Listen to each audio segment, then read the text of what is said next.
feel like I owe everybody an apology. I've been dealing with a lot for the past month and a half. Newborn, family visits, COVID, allergies, sinus, the whole thing, Christmas, holidays. I'm finally now able to get back into the swing of things. And so to start off with this year, I want to talk about something that I never got a chance to do last year. I want to talk about kick and bass relationship.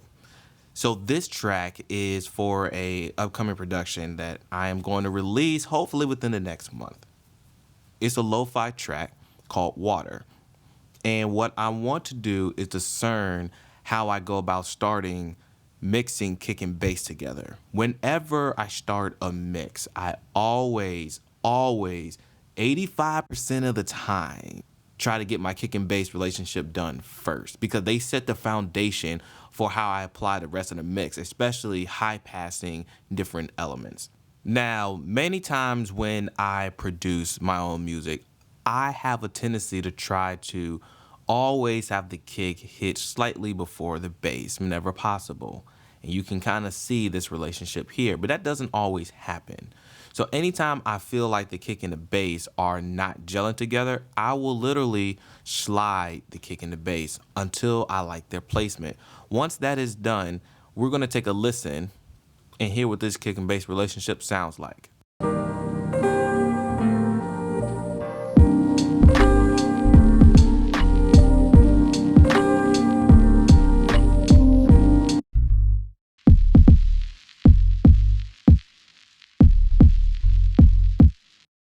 Okay, first thing you want to point out is hearing which instrument is going to have the transient. For me, kick always has a transient. In other words, I always want the hit of my kick to always outperform the hit of the bass. That's just the way I produce. For some songs and other productions, you might hear the inverse of this. But for me, kick smashes the bass. And all my drums first get routed to this drum bus with the Kush Omega tweaker. That tweak breaker thing that he has created a plugin to work the harmonic saturation and distortion of that unit into a single knob. So you can do stuff like this.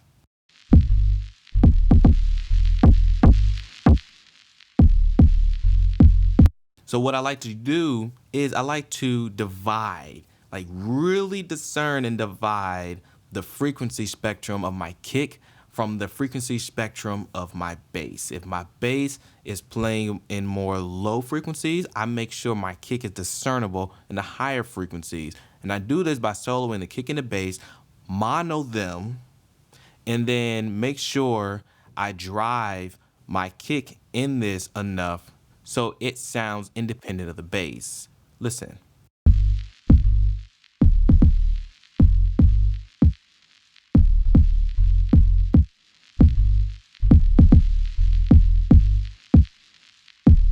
You should hear enough thwack starting to come out because the frequencies in the sub range of the kick are being distorted and the harmonics are moving further up into the mid range.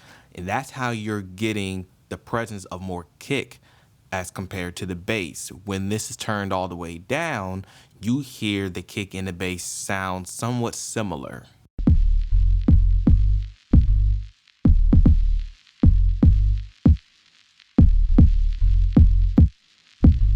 And right there is when you start to hear the divide. And then of course, I gain match it from when I have a plug-in bypass.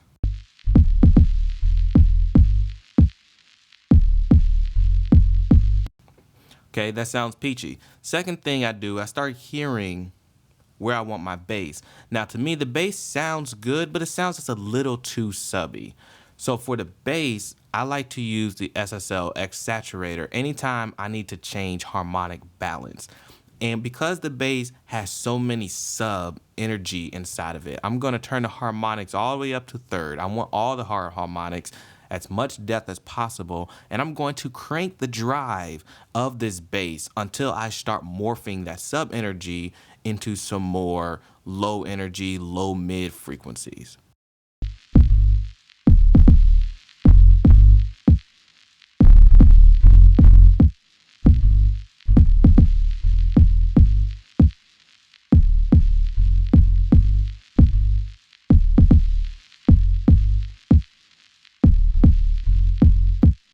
Now, I don't need to put it in the realm of the kick, but I just needed to get some of those subs off. At 7.7, it's like I'm pushing it towards a kick. I'm going to slice the amount of drive in half, somewhere around 3.5.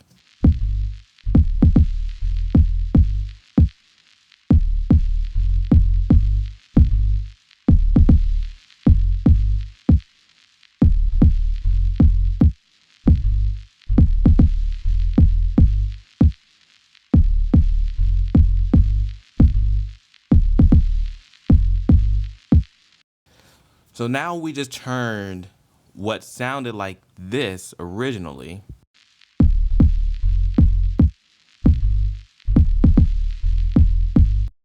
into this.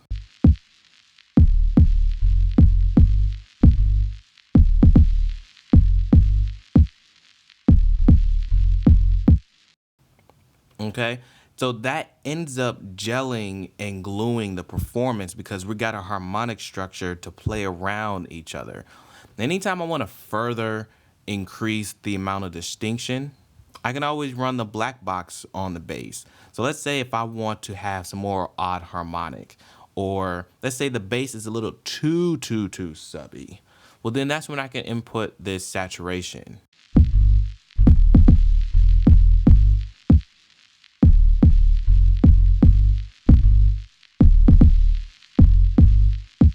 It starts to sound like this.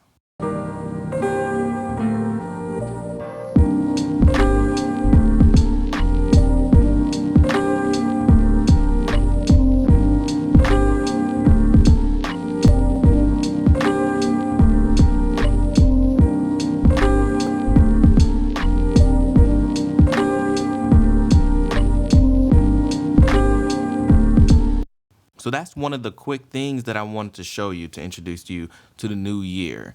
Your kick and your bass relationship. We haven't even gotten into EQ, compression, and all that stuff because everything's gonna be built off of this foundation. And once you get a good kick and a bass relationship, you just leave it alone, you mix the rest of the song, and you will find how easy it is once you're building off of a good foundation. If you would like to see more videos, like and subscribe, and I hope to give you these videos as soon as possible. All right, ta-tas for now.